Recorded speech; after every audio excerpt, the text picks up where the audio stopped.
Praise the lord, praise the lord, hallelujah. మన ప్రభువును రక్షకుడైన నజరేయుడైన యేసు క్రీస్తు అతి శ్రేష్టమైన నామంలో మీ అందరికీ వందనాలండి. Praise the lord. అందరూ బాగున్నారు కదండి? మరి నమస్కారానికి వందనానికి మరి ప్రతి వందనము, నమస్కారానికి ప్రతి నమస్కారం చేయడం సంస్కారవంతులకి ఏంటండి లక్షణం, సంస్కారవంతుల లక్షణం. ఎందుకు తడబడుతున్నాయంటే భయంకరమైన చల్లులు ఉన్నాయి. చల్లులు ఉదయం, మధ్యాహ్నం, సాయంత్రం ఇవన్నీ చల్లులే. భయంకరమైన తుఫాను ఈరోజే మొదలైంది, నిన్నటి నుంచి మొదలైంది, బలపడింది. అందుకే విపరీతమైన చల్లు. ప్రేమ దేవుళ్ళారు బాగున్నారు కదా? జాగ్రత్తగా మరి మీ రక్షణను కాపాడుకునండి. మారు మనసు లేకోకుండా, రక్షణ లేకోకుండా ఉండకూడదు. మారు మనసు ఎంతో ప్రాముఖ్యం. మారు మనస్సు ఏంటండి? మారు మనసు అలాగే రక్షణ. ఫస్ట్ మారు మనసుతోని జోడిగా ఉంటుంది. ఏంటి? రక్షణ. ప్రైజ్ ద లార్డ్, హల్లెలూయా. శిష్యులను కూడా దేవుడు పంపించినప్పుడు శిష్యుల నోట కూడా వచ్చింది ఏంటో తెలుసా అండి?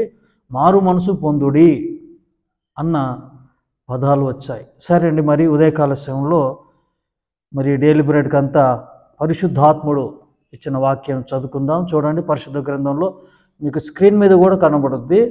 ప్రకటన, తెలిసిన వాక్యం. నేను ఏమని వింటున్నారా? నేను నా చిన్నతనంలో సండే స్కూల్ ఆ ఏజ్లో నేర్చుకున్న వాక్యం ఈరోజు మీతో నేను చెప్పబోతున్నాను. ప్రకటన 3:20లో ఉంటుంది. ఎందుకు ఈరోజు నేను సిద్ధపడతా ఉన్నాను అంటే డైలీ బ్రెడ్ కొరకు, ఈరోజు వాక్యం కొరకు సిద్ధపడతా ఉంటే మరి ఈ వాక్యం అనేది చూపించాడు దేవుడు. ఏంటి ఆ వాక్యం అంటే? ప్రకటన, తీశారా?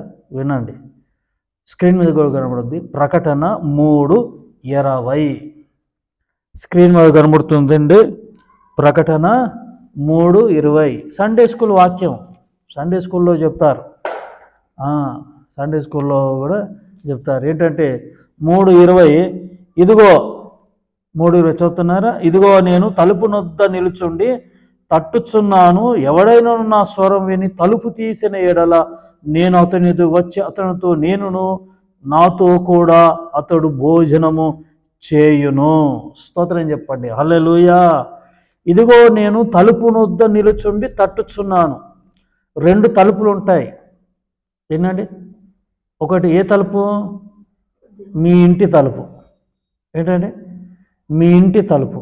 రెండవది హృదయం అనే తలుపు. చెప్పాలి. మొదటిది మీ ఇంటి తలుపు. ఇంటికి ఉన్నాయా? తలుపులు ఉన్నాయా? ఉంటాయిలేండి. కొన్ని దేశాలు ఉండవంట, ఏముండవంట. ఎందుకంటే అలాంటి కఠినమైన చట్టాలు ఉంటాయి. దొంగలు ఎవడైనా దూరాడంటే అంతే ఆడి సంగతులు. భయంకరమైన చట్టాలు, అంత చట్టాలు, అలాంటి చట్టాలు, కఠినతరమైన చట్టాలు అక్కడ ఉంటాయి. కాబట్టి తలుపులు తాళం కూడా వేయరంట. తలుపులే ఉండదంట. షాపులకి ఒక తాళం లేకుండా అలాగే వెళ్ళిపోతారంట. అలాంటి చట్టాలు. ఒకవేళ ఎవడైనా పొరపాటున దూరి వాడు ఏదో దొబ్బేసాడు అనుకోండి, తేలిందనుకోండి, వాడు నిజంగా నేరం చేశాడు అని తేలిందనుకోండి, అందరి ఎదుటంట వాడికి శిక్ష ఎవడైనా చేస్తాడండి. అలాంటి శిక్షలు ఉంటాయి, అలాంటి చట్టాలు ఉంటాయి. ప్రశాంతంగా ఉంటాం కదండి. మన ప్రాంతాల్లో అయితే రోజు దొంగలు పడతాయి. ఎక్కడ చూసినా పలానా ఇంట్లో దొంగలు పడ్డారంట, పలానా ఇంట్లో అట్లా ప్రతిరోజు చూస్తూనే ఉన్నాం. చట్టాలు లేవు ఇలాంటివి. సరే అండి, మనకు చట్టాలు ఎందుకులే కానీ మరి ఇక్కడ యేసుక్రీస్తు ఆత్మస్వరూపైన ప్రభు ఆత్మ చెప్పుచున్నది, చెవులు గలవారు గ్రహించుదురుగాక. ఇదిగో తలుపు నొద్ద నుండి నేను నిలుచుండి తట్టుచున్నాను. ఎవడైనా నా స్వరం విని తలుపు తీసినడలా నేను అతని ఎదుగు వచ్చి అతనితో, నేనును నాతో కూడా అతను భోజనము చేయును. మొదటిది, నీ ఇంటి తలుపులు తీయాలి. ఏంటంటే నీ ఇంటి తలుపులు తీసి ఉంచాలి. సేవకులు వస్తారు, సేవకులు వచ్చి కూడా అమ్మా ఉన్నారా ప్రైజ్ తెలవడంటే, అరే అయ్యగారు వచ్చారా, ఇంట్లోనే ఉంటారు. ఆ సుకుమార్తో పంపిస్తారనమాట కబురు, అవి లేరని చెప్పండి, బిజీగా ఉన్నాము, బయటికి వెళ్తున్నాను చెప్పరా అని. ఏదో అబద్ధం, ఏదో ఆ వాస్తవమైన నిజమైన అది అబద్ధమైన మరి సేవకుడు వచ్చాడు, బయటకు వచ్చి కాస్త చెప్పొచ్చు కదా, అయ్యగారు అన్న ప్రైజ్ రాడన్నా, అన్న ఏమనుకోండి అన్న, ఏమనుకోబోమాకండి ప్లీజ్, దయచేసి మేము అర్జెంటుకి వెళ్తున్నాం అంటే సంతోషంగా గాడ్ బ్లెస్ యు అని ఆశీర్వించి వెళ్ళిపోతాడు కదా సేవకుడు. అబద్ధాలు కదండి, అబద్ధాలు అంటే తప్పించుకోవటానికి కొన్ని ఉపయోగిస్తూ ఉంటారు మాటలు. ప్రేమటి వారులారా, యేసు మరి మొదటిది ఇంటి తలుపులు తీసి ఉంచాలి, రెండవది హృదయమైన తలుపు. స్తోత్రం చెప్పండి, హల్లెలూయా. యేసు ప్రభు ఎలా వస్తాడో తెలియదు, ఏ రూపంలో వస్తాడో తెలియదు, మీ ఇంటి తలుపులు తీసి ఉంచండి. ఎవరో వస్తారు ప్రాణం చేయటానికి, మీ సేవకుడే వస్తాడు, మీ ఆత్మీయ సహోదరుడే వస్తాడు. అబద్ధాలు చెప్పమాకండి. ఆ రూపంలో ప్రభు వస్తాడు సహవాసం చేయడానికి, మీతో సహవాసం చేయడానికి. సరే అండి, ఇప్పుడు రెండో విషయం ఏంటంటే తలుపు. ఏంటంటే తలుపు అంటే హృదయం అనే తలుపు. అప్పట్లో ఆంధ్ర క్రైస్తవ కీర్తనలు పాడేవారు పాటలు, హృదయం అనేడు తలుపు నొద్ద యేసునాథుండు. ఇంకో రకంగా పాడేవారు, హృదయమనేడు తలుపు నొద్ద ఏ, మరి అందులో మరి పక్క అందులో మరి స్వరం ఏంటో తెలియదు కానీ, హృదయం అనేడు తలుపు నొద్ద, ఇది వాస్తవం అనుకుంటాను. అంటే ఎవరు పెద్దగా నేర్పించలేదు. హృదయం అనేడు తలుపు నొద్ద యేసునాథుండు, హృదయం అనేడు తలుపు నొద్ద యేసునాథుండు, నిలచి సదయుడగుచు తట్టుచుండు సకల విధములను, నిలచి సదయుడగుచు తట్టుచుండు సకల విధములను. ఎంతసేపు భలే ఉంటాయి మరి, ఎంతసేపు నిలువబెట్టి ఏడిపింతురతని. కొందరు ఏడిపిస్తున్నారంట, శుభం ఉదయం ఎందుకులే కానీ, యేసుక్రీస్తు ఏమంటున్నాడండి ఇక్కడ, ఇదిగో నేను తలుపునొద్దను నిలుచుండి తట్టుచున్నాను, ఎవడైనా నా స్వరం విని తలుపు తీసిన ఎడల, మరి తడుతున్నాడంట. అయ్యా బాబు, నేను రక్షకుడును లోక రక్షకుడైన ప్రభువైన యేసుక్రీస్తునని ఆయన తడుతున్నాడు. స్వరము యేసయ్య స్వరమును నిజంగా గ్రహించి ఇది ప్రభు స్వరము, ఇది యేసయ్య స్వరమని తలుపు తీస్తే నీతో ఉంటాడంట, నీ ఇంట్లో ఉంటాడంట, సహవాసము దేవునితో సహవాసము చేసేట నీకు ఏం కలుగుతుందంట, సమాధానము. ఆయనతో నీవు సహవాసం చేసినడలా నీకు సహవాసం, ఆయన నీతో సహవాసం చేస్తే నీకు సమాధానం కలుగుద్ది. ఏం కలుగుద్ది మరి? ఇంట్లో సమాధానం ఉండాలంటే నీవు హృదయమైన తలుపును ఏంటండి ఫస్ట్ నీ ఇంటి తలుపులది, నీ ఇంటిని ఎప్పుడు తీసి ఉంచు. రెండోది హృదయమైన తలుపును తీసి ఉంచు, నీతో సహవాసం చేస్తాడు. ప్రభు నీ ఇంట్లో ఉంటే ఎలా ఉంటుందండి? జక్కైతో అంటాడు, నేడు ఇంటికి రక్షణ వచ్చి ఉన్నది. అంటే నీ ఇంట్లో ఏం ఉండబోతుంది? ప్రభు ఉంటే రక్షణ ఉంటుంది. రక్షింపబడిన వారు ఏ ఒక్కరు ఉండరు. ప్రభు నీ ఇంట్లో ఉంటే రక్షణ ఉంటుంది, రక్షింపబడిన వారు ఉంటారు. హల్లెలూయా. కొన్ని వాక్యాలు నేను చూపిస్తాను చూడండి. లూకా సువార్త 12:36. లూకా సువార్త 12:36 నేను చదువుతాను, శ్రద్ధగా ఆలకించండి. 12:36లో ఎదుగో తమ ప్రభు పెళ్లి విందు నుండి వచ్చి తట్టగానే అతనికి తలుపు తీయుటకు ఎప్పుడు వచ్చునో అని అతని కొరకు ఎదురు చూచు మనుషుల వలె ఉండుడి. స్తోత్రం చెప్పండి. హల్లెలూయా. ఎలా ఉండాలంట? మనము ఎదురు చూచే మనుషుల్లా ఉండాలంట. ఎప్పుడు అలర్ట్గా, ఎప్పుడు సిద్ధపడి ఉండాలన్నమాట. నిద్రపోతులుగా ఉండొద్దు, సోమరిపోతులుగా ఉండద్దు. ఎలా ఉండాలంట? తమ ప్రభువు అంటే మన ప్రభువు పెళ్లి విందు నుండి వచ్చి తట్టగానే అతనికి తలుపు తీయటకు అతడెప్పుడు వచ్చునో అతని కొరకు ఎప్పుడు వచ్చును అని అతని కొరకు ఎదురు చూచు మనుషుల వలె ఉండుడి. ఎలా ఉండాలంట? అతని ఆ యేసయ్య కొరకు ఎదురు చూచే మనుషుల్లా ఎప్పుడు సిద్ధపడి, ఎప్పుడు వచ్చి తాడతాడో తెలియదు. సిద్ధపడి ఉండాలి, ఆత్మీయుల్లా ఉండాలి. ఎలా ఉండాలి?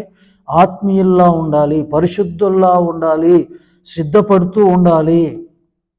నన్ను ఎప్పుడు వచ్చి తడతాడో తెలియదు. తడితే ఆయన స్వరం విని నీవు ఆయనను అంగీకరిస్తే నిజంగా సమాధానమే కలుగుద్ది. ఇంకొక వాక్యాన్ని చూపించి ముగించేస్తానంటే అపొస్తలుల కార్యములు 17:24 నుండి చదువుతాను. 17:24 నుండి. అపొస్తలుల కార్యములు 17:24 నుండి. హల్లెలూయా. 24 నుండి నేను చదువుతాను, శ్రద్ధగా ఆలకించండి.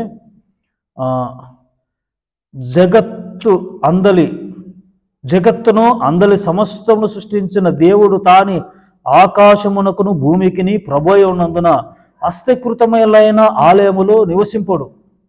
ఆయన అందరికిని జీవమును ఊపిరిని సమస్తమును దయచేవాడు గనక తనకు ఏదైనా కొదువ ఉన్నట్టు మనుషుల చేతుల్లో సేవింపబడువాడు కాడు. 28 వరకు మీరు చదవండి. 28 వరకు చదవని తర్వాత నేను పూర్తిగా చదివించాను. ఆయన మనలో ఎవనికి దూరంగా ఉండువాడు కాడు. మనము ఆయన యందు నడుచుచున్నాము, బ్రతుకుచున్నాము, చెలించుచున్నాము, ఉనికి కలిగి ఉన్నాము. స్తోత్రం చెప్పండి. హల్లెలూయా. చెప్పండి హల్లెలూయా. ఆయన మనలో ఉంటే ఉనికి ఉంటుంది. ఉనికి అంటే తెలుసా అండి? చలనం. ఏంటంటే ఉనికి ఉంది, చలనం ఉంది. ఆయన మనలో లేకపోతే చలనం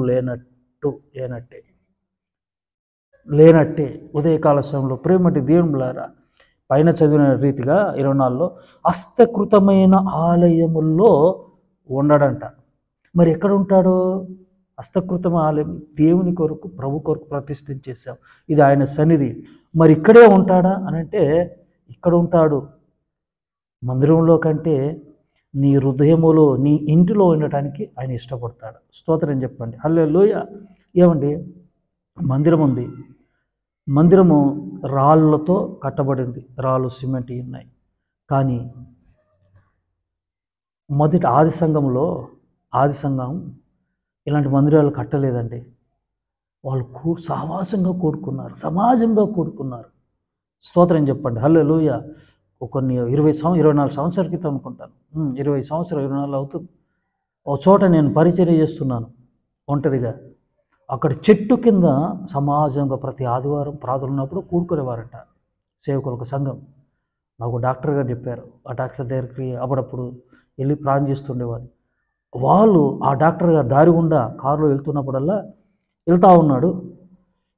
గమనిస్తూ ఒకరోజు వెళ్ళి దర్శించి, అయ్యా ఈ చెట్టు కింద ఎందుకు? మాకు హాస్పిటల్ ఉంది ఇక్కడే, ఈ మెదక్ జిల్లా ఈ దౌలతాబాద్ ప్రాంతంలో అండి, నర్సాపుర మధ్యలో ఉంటుంది.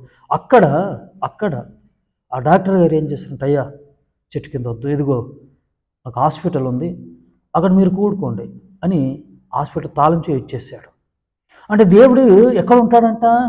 ఎక్కడ ఉంటాడు దేవుడు? హస్తకృతమైన ఆలయంలో దేవుడు ఉండడు. ఆయన సన్నిధి ఆయన కొరకు ఏర్పాటు చేయబడింది.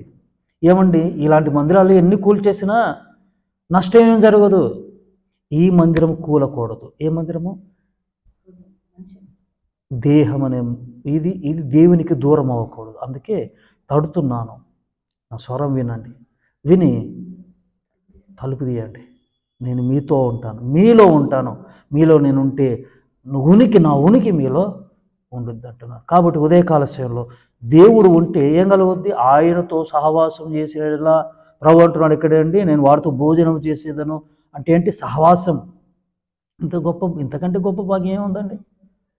కాబట్టి ఉదయకాల సమయంలో ప్రియమైన దేవునులారా, ఆయన మనతో సహవాసం చేస్తాడంట, భోజనం చేస్తాడంట. ఈ సహవాసం వలన ఏం కలుగుద్దంటే సమాధానము కలుగుద్ది. మనలో ఆయన ఉనికి, స్పర్శ ఉండుద్ది. దేవుడు తన పరిశుద్ధ మాటలను దీవించి ఆశీర్వదించునుగాక. ఆమేన్. చిన్న ప్రార్థన అండి. పరిశుద్ధుడా మహోన్నతుడగు తండ్రి, మరి ఉదయకాల సేవలో అయ్యా తలుపు వద్ద నిల్చుండి తడతా ఉన్నా. నా స్వరం విని ఎవరైనా తలుపు తీసేయండి, నేను వాడితో నేను భోజనం చేసేదను, సాహసం చేశాను, వాగ్దానం చేశాను. తండ్రి నీకు స్తోత్రం. అయ్యా మీరు మాలో, మా ఇంటిలో, మా హృదయంలో ఉంటే ఉనికి కలిగి ఉంటాం. మేము ఉనికి, జీవం కలిగి ఉంటాం. అయ్యా మేము బ్రతకగలము. మీరు లేకపోతే మేము బ్రతకలేము తండ్రి. మాలో ఉండండి, మా కుటుంబంలో ఉండండి. మేము ఎప్పుడు మీ స్వరం వినే కృపను మాకు దయచేయమని, తలుపు తీసే కృపను మాకు దయచేయమని యేసు నామమున ప్రార్థించి వేడుకుంటున్నాను తండ్రి. ఆమేన్. ఆమేన్. God bless you all. May god bless our India. Praise the lord. అందరి వందనాలండి.